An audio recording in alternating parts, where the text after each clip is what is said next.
Kamusta kayong lahat, guys? Ayan, kasama na natin si Aaron D. Ayan bro, na-inspire ako dun sa as a 14 years old, nag-start ka agad. So, para sa mga hindi pa nakakakilala, pwede mo ba ipakilala kung sino ka? So my name is Aaron D. I taught myself to code when I was 13. I worked multiple software engineering jobs from 14 to 15 to 16. Damn. Upwork, Fiverr, and Mm-mm. then after that I did freelancing, and then eventually it evolved into an agency.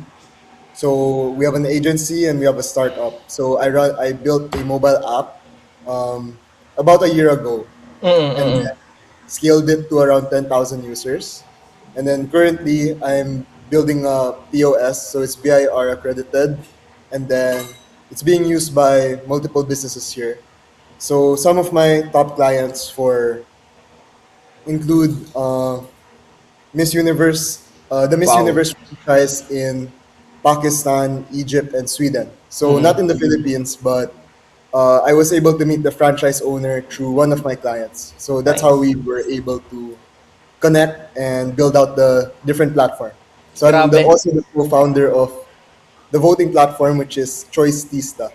Nakita ko nga yun sa feed mo and ang galing, grabe. So, ayun, sa mga naghahanap din ng POS, alam niyo na kung sino yung hahanapin nyo. Nag-iisa, Aaron D. so, ayun bro, balikan natin nung 14 years old ka. So, paano nag-umpisa sa programming? Ano yung nagtulak sa'yo bilang parang, ano yung nag-udyok? Bakit ka naging IT bro? Mm. So growing up, I saw my dad every day until 3 a.m., 4 a.m. He's working. So my dad is a self-taught programmer as well. He Mm-mm. wasn't able to finish college, so he was a working student, and then Ah. he was the one supporting his family as well.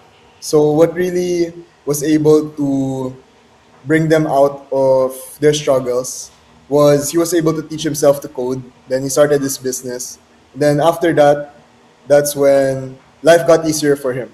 Mm-mm. So I guess I was inspired by that because he was able to teach himself with just books, with very limited resources. There's no internet at the time. It's Oo, the oo. like Kasabayan niya pa ata sila, yung saksi ni Java, yung kapodcast ko kahapon.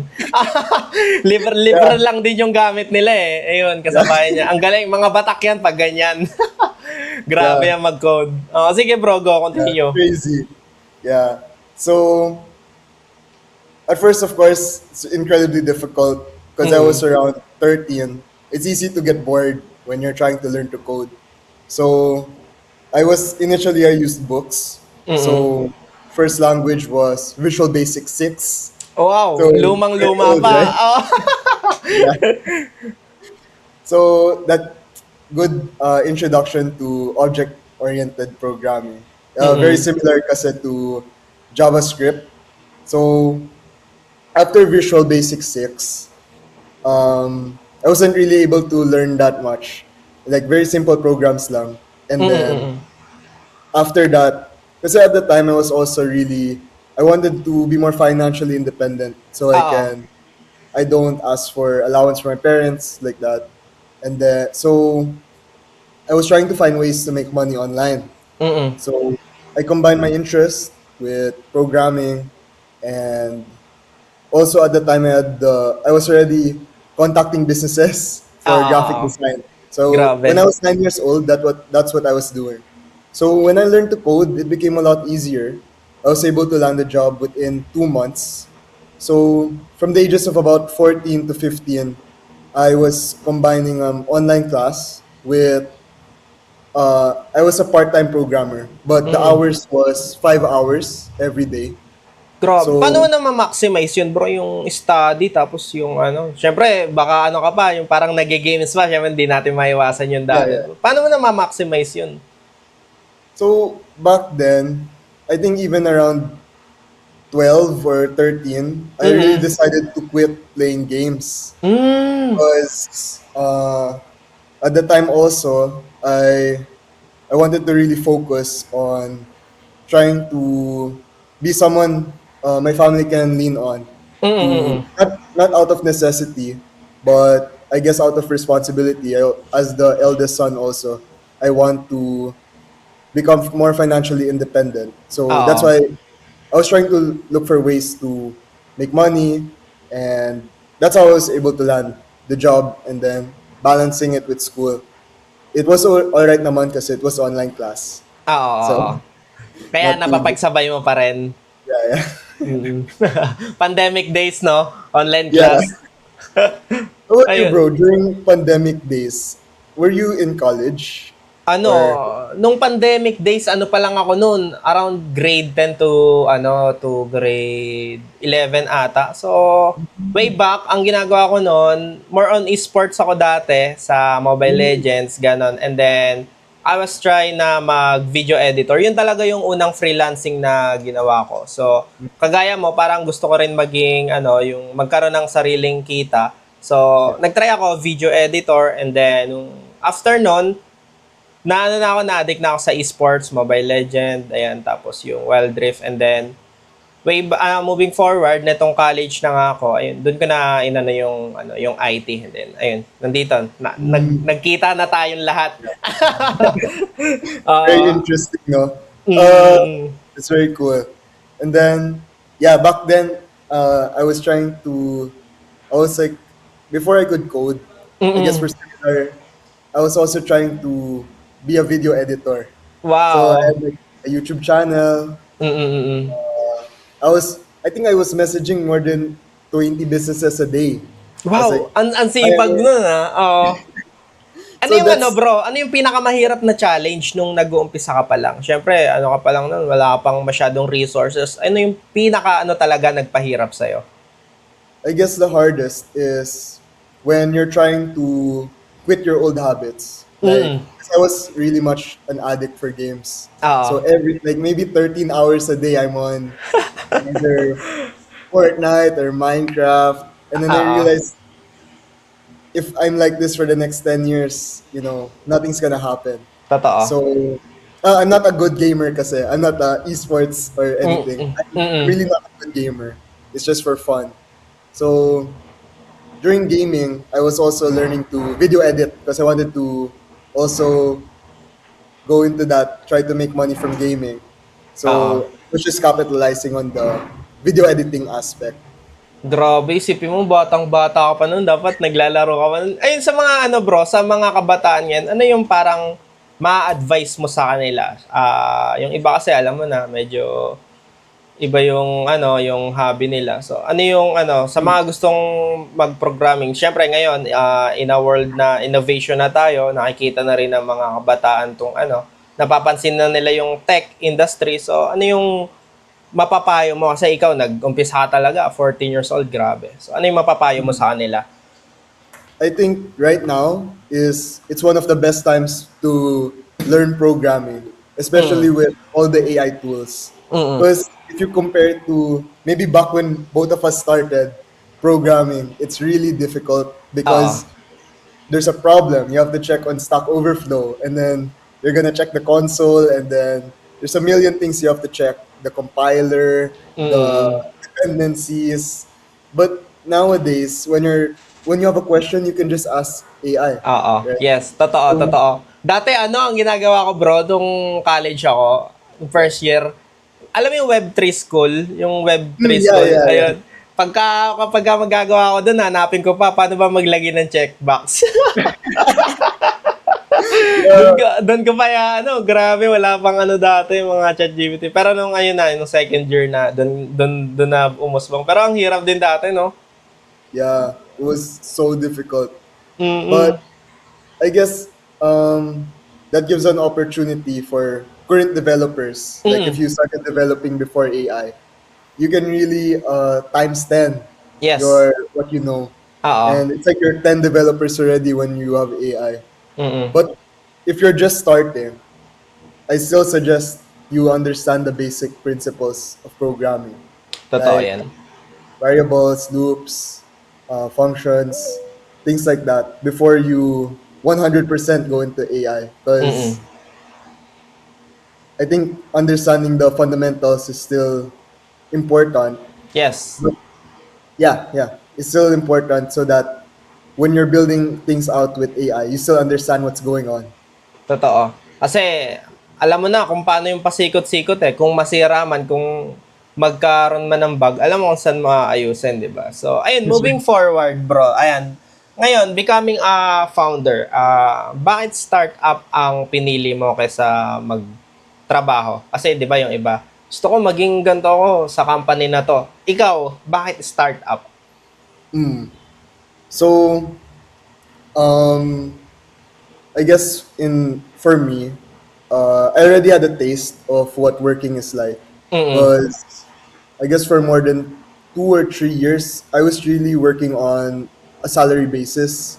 So it's very comfortable.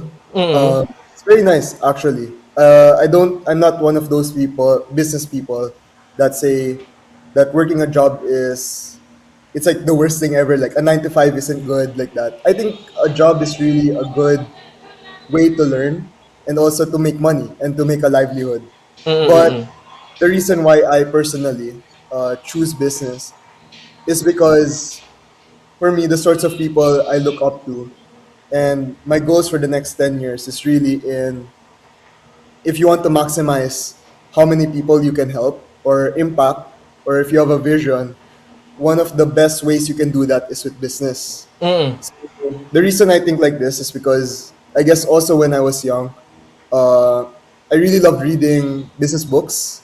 So I really look up to the tech founders of the past, like Larry Ellison, founder of Oracle, Oo. uh, other business people like Richard Branson, and I guess the other ones, the famous ones like Elon Musk and Zuckerberg.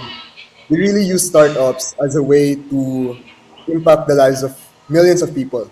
Oo. And aside from the product, when you create a startup, you're also creating jobs for the people you employ. Yes. So back then with my previous startup, we had a team of around 7 people. So they're all content people, and that's a way for them to earn a sideline as well. As Oo. a with our main mission there was to really help spread fitness for people who aren't really into fitness. Ngayon, ilang So kayo? right now, I think we're only 4. So they're running the app, Oo. but with my agency, I decided to instead of having part-time students, I really focus on hiring a full-time graduate. Okay. So with that, it also comes with full-time salary, and that's also one of the things that has been a great multiplier in productivity in my opinion, to my agency, Oo. because it it made everything more consistent. Like Yes. every day, 8 hours, 8 hours, 8 hours, like coding. Oo. But it's forcing me to go from because before I used to code everything myself. It's forcing me to think more like a founder than just as a founder slash developer. Okay. Gets, Yeah. gets, gets. So, ano yung ano mo, bro? Yung yung first major win na hindi mo makakalimutan sa buong buhay mo?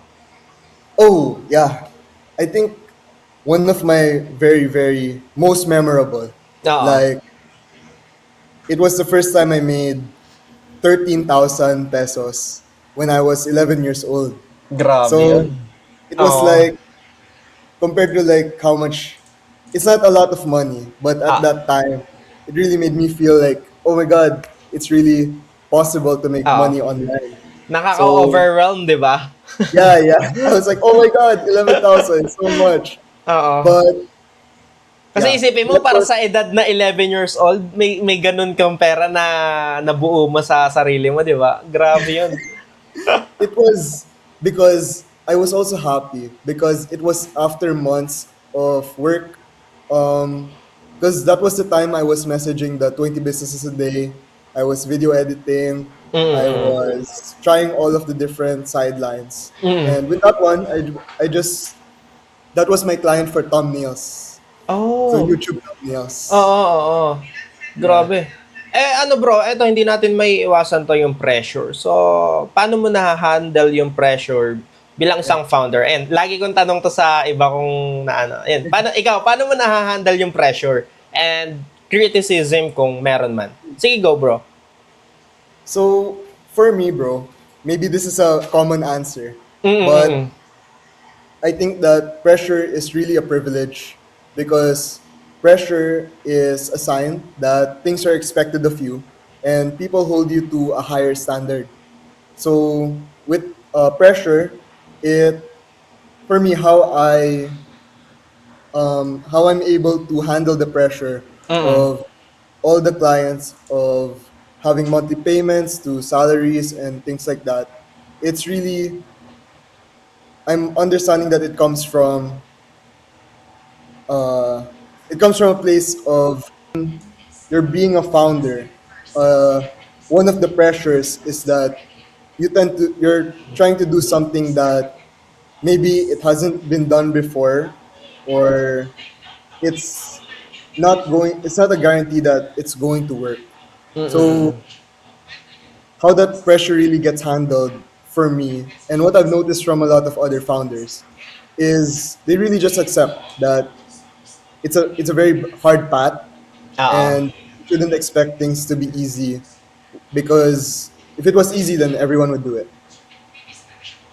Ayos yun. So, eto bro, marami sa ating panigurado, maraming manonood sa atin ngayon na once na in-upload to, maraming manonood na gustong maging programmer, developer, founder. So, yung iba natatakot mag-umpisa, magsimula. So, ano yung parang gusto mong sabihin sa kanila as bilang ikaw sa sarili mo?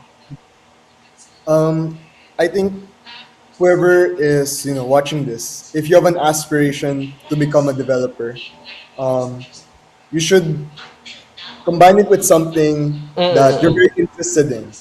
So combine your passions. For example, if you're someone that's on the artistic side, going Mm-mm. to creative programming. So that's a whole different subsector of programming. If you're into games, become a game developer. Or if you're into business, then create business software. Really recommend create the things you're passionate about because that way it really won't feel like work when you're trying to build it. It would really feel Mm-mm. like a project that it's going to benefit a group of people that you care about. So that's my advice.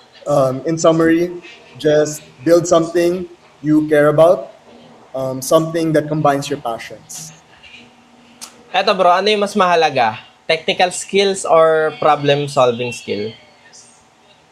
Uh, yeah, I think for me, it comes down to problem solving skills Mm-mm. because problem solving skills it's a lot more broad than technical skill because technical skill you can learn technical skill, Oo. but when it comes to problem solving, it's something where you have to sit down and you have to be patient and you have to put your ego aside so that Mm-mm. you can really look at the problem with clarity and you can come up with a solution. And when you're coming up with the solution, that's when you can research, oh, okay, this is how you do it technically. Nice. So, ayun, sa tingin mo, kailangan bang sobrang galing sa coding para maging isang successful founder or yung ayos lang? I think because nowadays I don't think you have to be a really great, like you're the genius coder of before. I think you have to be a genius coder. So when you're Oo. creating something like a social network or buy and sell platform, you have to Mm-mm. be very technically good. But nowadays, I think if as long as you have the vision and you have the patience and the problem solving skills to sit down and like create your product, even with minimal coding knowledge, you can build it. Mm-mm. Nice, nice, nice. So, ayun bro, moving forward, I want to get the feedback, ayun nga, sa lahat ng na-interview ko and sa podcast na to, nahingi ako ng feedback about my startup, which is yung Upamate. Na-visit mo na ba siya by any chance, bro? Upamate. Mm-mm. Um, The property management. Ayan, bro. I haven't tried it, pero I was able to check out the website. Ano yung unang impression mo, bro, dun sa may features tab dyan? Ayan, yung sa module ng tenant and landlord. So, Yeah. by the way, discuss ko yung ano, bro, yung problem na sinosolve ni Upamate. Yun nga, number one, yung transparency nung ano, nung assistant kasi may landlord ako nakausap na yung ano niya, yung assistant niya parang hindi transparent kasi for example, yung nangyari kasi noon, may paupuan siya and then sa unit 1, ang sabi niya 5,000 yung ano, 5,000 yung upa, but yung assistant niya may patong ba? Gagawin niyang 6,000, 7,000. So, nandun yung ano, nawawala yung transparency and then nababakante yung unit niya. So, ayun, sa module ng Upamate, meron lang diyang simpleng payment upload na kung saan yung tenant mismo is mag-upload ng kanyang proof of payment na bayad na ng 5,000 talaga. So, we are going to to integrate the payment gateway para hindi na sila mag-upload ng receipt. So, automatic na doon na mismo. So, ayun yung number 1 na problem and sinolve ni Upamate. Number 2, dun sa bro, sa maintenance. Kasi may landlord din kaming nakausap. So, all this problem is coming from the landlord. Yung tenant nila, maganda magbayad. But, pagdating sa, pag-report ng, kunwari, sirang kisame, sirang dingding, sirang gripo, hindi niya nare-report sa landlord. So, ngayon, si Upamate, meron siyang maintenance request na kung saan, pag sinubmit niya yung photo, and then, naglagay lang siya ng description, sira yung ganto. Makikita na yun ng landlord, and then, magagawa na ng action, tapos, malalagay niya yung yung nagastos niya. For example, nag-hire ako na mag-aayos ng dingding, magkano yung nabayad ko. So, ililista ko yon para meron akong malinaw na ROI pagdating sa finance. Kasi may finance tab siya. Dalawa lang naman yung makikita ng landlord, which is yung total collected and then yung total expense. So, ayun. And then lastly, yung last concern ng mga landlord sa akin, sa utilities. Kasi, more yung mga, what do you call this? Yung mga tenant, tinatakasan sila ng yung mga tenant natakas sa apartment and then walang assurance yung mga landlord kung ano ba yung kung nagbayad na ba sila this month. So, diyan may module diyan na mag-upload lang din sila ng receipt ng Meralco kasi mahirap makakuha ng API ng Meralco eh. Kaya uploading receipt Yeah. na lang. Uploading Of course. receipt na may assurance yung mga landlord na meron bayad na yung yung mga tenant. So overall ganun nagwo-work yung Upamate. So I want to get your honest feedback. So yeah. Just based on the landing page, bro, I think it's really well thought through. It's like very nice. It's really nice, in my opinion. You thought of all of the details already, like Yes. uploading the receipt. If there's like a problem with the ceiling, Oo. I like also that. Oh, by the way, you're using an OPC. You're an Yeah. OPC. One person.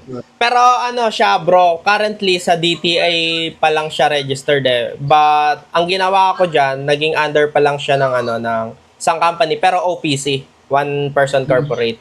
Yeah. Ganon. Yeah. Then I love the fact that your landing page it really includes all of the pictures of the app itself, so Lahat. you can really see. Mm-mm. Yeah. And then, yeah, it's cool. You can swap landlord, tenant. Tenants. Yeah. How many users do you have right now for the Upamate, bro? Currently, nagbibigay pa lang ako ng mga free trial but may nag-avail ng isang landlord and then ayun. I was happy naman kahit isa yung nag-avail na landlord kasi na-validate yung idea na nakatulong talaga sa landlord na yun. Ayun bro, base sa nakita mo, ano pa yung sa tingin mong pwedeng ma-improve ng Upamate, ng mga functionalities or even dun sa sa landing page kung sakali?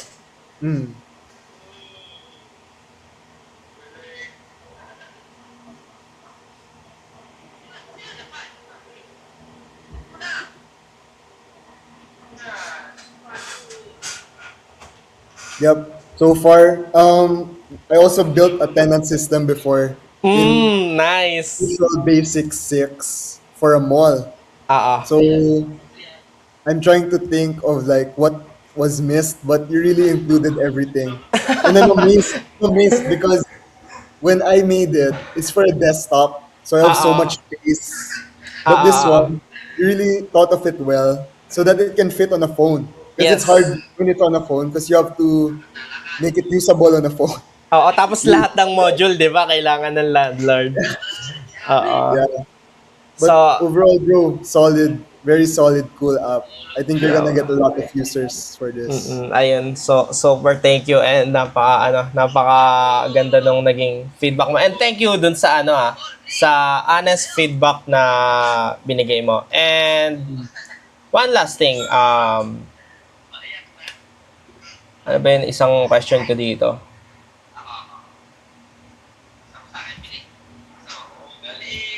Ito. Ayan, since you are the founder and you're into business din, sa tingin mo, ano ang mas importante ngayon para kay Upamate? Technology, marketing, or more on customer support? Saan nakikita mo ngayon sa Upamate? For me, I really see that your product is already well thought through. It looks very, very complete. So if we're in like the startup, like using startup language, the like MVP and the product is like really complete. So, and since you already validated the idea, I think Mm-mm-mm. the only thing that's blocking it from like one user to 1,000 users is really marketing. Okay. Yeah. Nice. So, ayun, thank you so much dun sa sa binigay mong feedback about sa Upamate. So, for the closing remarks ng ating podcast. So, one last thing, ano yung um may gusto ka pa bang ma-i-advise dun sa ating viewers? Last advice kung sakali. Last piece of advice. Last piece of advice would be to fail faster. Um, we as Gen Z, as if you're young, Mm. or even if you're not young, we have I like to say it's a privilege to fail because I consider failure a privilege because if some people like if you're old or if you're married, when they fail, their life is ruined. They Yes. lose the house, they lose. It's easy for us to say, as young people, like every failure is a lesson, right? But for some people, failure means they lose their house, they can't eat, they can't feed their kids don't get educated. So as Gen Z, as young as we have the ability to fall flat on our face, and we have the ability to get up again, we get to try again. So I think that because we have the privilege to fail, we Mm. have a privilege of time and our youth, we should fail faster. Try the things that Nice. we are passionate about, start businesses, or apply for jobs. So ayun, before we end, ayun, baka may gusto kang bro, i-promote. Oh yeah, so my website is at dc.caltiger.ai. So you can it's just a subdomain right now, but you can check out my services, portfolio, previous clients. Mm-mm. And you can find me on Instagram and Facebook as Aaron D. Okay. And I just post there, share all the updates when it comes to building a startup. Lalabas yan dyan, edit ko. All right. Anyway, ayun bro, thank you so much dahil binigyan mo ko ng oras. Aaron D sa napakagandang advice sa akin, sa mga kabataang nanonood and sa lahat ng viewers. So muli, ako nga pala si Daniel Zan Baltazar, isang PWD na web developer. Thank you so much bro. Picture tayo bro! Thank you, bro.